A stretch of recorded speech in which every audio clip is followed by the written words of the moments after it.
Sa video na ito ay atin pong pag-uusapan ang inaasahang pagbabago sa presyo ni Dogecoin ayon po sa pagsusuri ng isang analyst mula sa TradingView na may pseudonym na Mad Whale. Ayon po kay Mad Whale ay posibleng sumipa pataas ang presyo ni Dogecoin ng hanggang 82% sa mga susunod na buwan upang maabot ang monthly resistance level nito na nasa presyong 0.34. Ano ang ibig sabihin ng monthly resistance at paano po ito nakakaapekto kay Dogecoin? At yan po ang siyang ating pag-uusapan sa video na ito, pero bago po tayo magpatuloy ay nais ko lamang po munang bigyang linaw ang aking disclaimer kung saan ang nilalaman po ng video na ito ay hindi po ito isang financial advice. For education and information purposes lamang po ang layunin nito. Ayan, ang unang tanong natin po rito ay ano nga ba ang nangyayari sa presyo ni Dogecoin ngayon? Si Dogecoin, ang pinakamalaking meme coin sa cryptocurrency market, ay may kasalukuyang bullish po na momentum o lakas sa market nitong mga nakaraang araw. Gayunpaman ay sa loob po ng 24 na oras ay bumaba po ito ng 4.52%. Yan, ang presyo nito ay nakaranas po ng 10.2% na pagbaba mula sa mataas na presyo nito nitong isang linggo na umabot po sa 0.2121. Ibig sabihin ay tila bumabagal ang pag-angat ni Dogecoin sa ngayon. Sa kabila po ng pagbaba nito, ay inaasahan ng mga analyst tulad ni Mad Whale na hindi dito nagtatapos ang kasaysayan ni Dogecoin.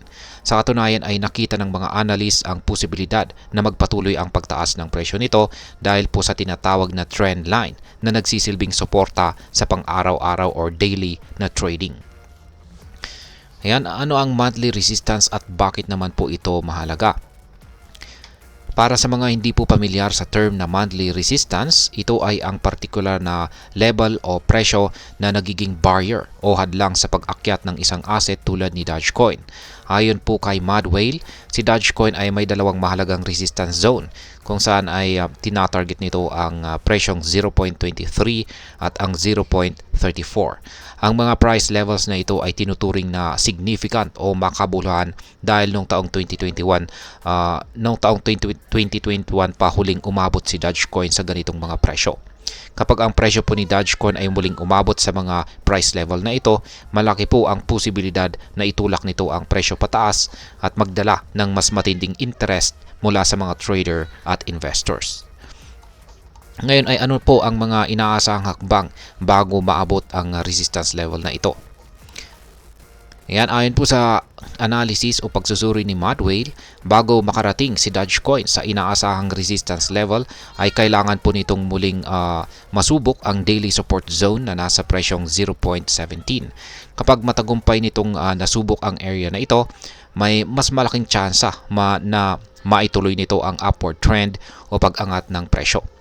Kapag nangyari po ito, si Dogecoin ay maaring magtungo sa presyong 0.23 kung saan ay ang unang resistance level bago po niya subukang maabot ang pinakamataas na target na 0.34. Kapag nangyari ito ang siyang magbibigay daan para sa 82% na pag-angat mula sa kasalukuyang presyo nito. Isang malaking potential na gain para sa mga nag-i-invest sa cryptocurrency. Ngayon ay ano naman po ang sinasabi ng iba pang mga analyst tungkol sa presyo ni Dogecoin.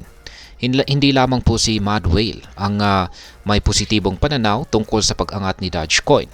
Isa pang kilalang analyst na si Ginong Peter Brandt ay nagsabing maaring sumipa ng mas mataas sa kanyang all-time high si Dogecoin. Ayon po kay Ginong Brandt, lumabas na si Dogecoin mula sa kanyang multi-month descending channel, isang indikasyon na maaring maging mas malakas ang price momentum nito sa hinaharap. Isa pang analyst na si Ginong Ali Martinez ay may mas matinding projection.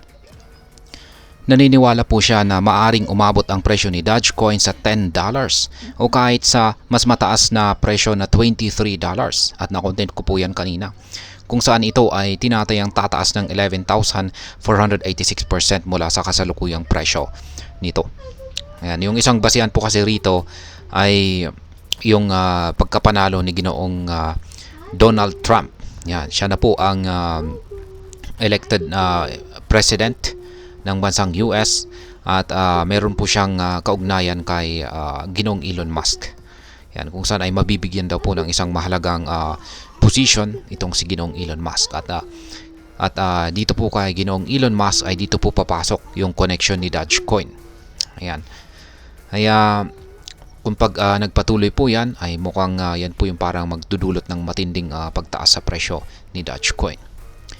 Ngayon ay ano naman po ang aking masasabi tungkol sa balitang ito. Ang market po ng cryptocurrency ay lalo na po ang mga meme coins tulad ni Dogecoin ay napaka-volatile o pababago-bago ang mga presyo ng mga ito. Ang mga project na ito ay may malaking potensyal na makakuha po ng interest ng mga trader dahil sa posibilidad ng mataas na kita nito. Ngunit dapat po nating tandaan na ang mabilis na pagtaas ng presyo ay maaari po itong sundan ng biglaang pagbagsak. Para sa mga nagbabalak na pumasok sa market na ni Dogecoin, ay mainam po na pag-aralan muna ang kanilang risk appetite at kakayahan sa pagtanggap ng mga posibleng pagkatalo. Huwag ding kalimutan ang tamang timing sa pag-invest, lalo na sa pagsunod sa mga trend lines at resistance levels na binanggit ng mga analyst. Ang positibong pag-angat ni Dogecoin ay maaring totoo, ngunit tandaan, laging may mga kasamang risk sa bawat trading. Ang ating responsibilidad ay tiyakin na nakakapag-desisyon po tayo ng tama at naaayon ito sa ating kakayahan sa pag-i-invest. At ayan, hanggang dito na lamang po tayo sa video na ito mga ka-crypto. Sana po ay inyong nagustuhan ang aking paliwanag sa video na ito. Kung inyo po itong nagustuhan ay pag-click lamang po ang like button nito. At ayan, marami pong salamat sa panonood. Ingat po tayo lagi at God bless po sa ating lahat.